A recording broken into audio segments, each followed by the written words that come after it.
చరణార్జున్కు ముందు నడిచినవాడు కనుక మనదంతా మౌఖిక వారసత్వం. పాటలు ఒక్కొక్కసారి గొంతు ద్వారా వేగంగా ప్రయాణిస్తాయి.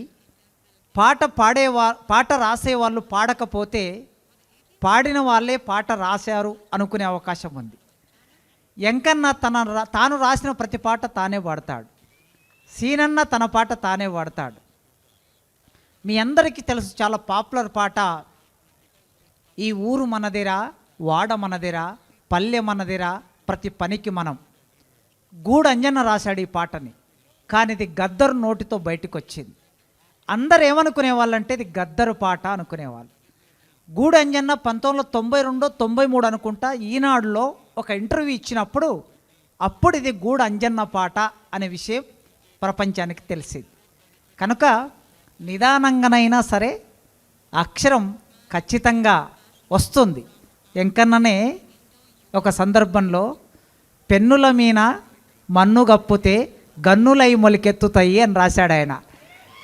కనుక అది రాజ్యము ఆపినా ఇంకెవరు ఆపినా ఆ పాట ఆగదు. ఖచ్చితంగా ఆ పాట నీ పాటగానే బయటకు వస్తుంది, అది నీ బిడ్డ గనక. ఇప్పుడు వీళ్ళందరూ ఒక పద్ధతిలో పాటలు రాస్తూ వస్తున్నారు.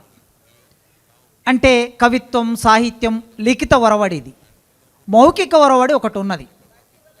ఈ లిఖిత సాహిత్యం ఎంతగా అభివృద్ధి చెందుతూ ఉన్నదో అదే స్థాయిలో మౌఖిక సాహిత్యం కూడా కొనసాగుతూ ఉన్నది. ఒక్కొక్కసారి మౌఖిక సాహిత్యం దానికి గొంతు లేనప్పుడు మనకు వినిపించకపోవచ్చు, కానీ రామ్ రాథోడ్ లాంటి వాళ్ళు వచ్చినప్పుడు ఆ మౌఖిక సాహిత్యానికి గొంతు వస్తుంది. ఇవాళ యూట్యూబ్ కొన్ని కోట్ల మంది చూడగలుగుతున్నారంటే ఆ పాట ద్వారా, ఆ గొంతు ద్వారా. ఈ మౌఖిక సాహిత్యం ఎక్కడుంది అంటే మన ఊళ్ళల్లో, మన తల్లుల దగ్గర, మన తండ్రుల దగ్గర ఆ సాహిత్యం నిబిడీకృతమై ఉన్నది. ఇప్పుడు రామ్ రాథోడ్ మనతో పాడుతాడు.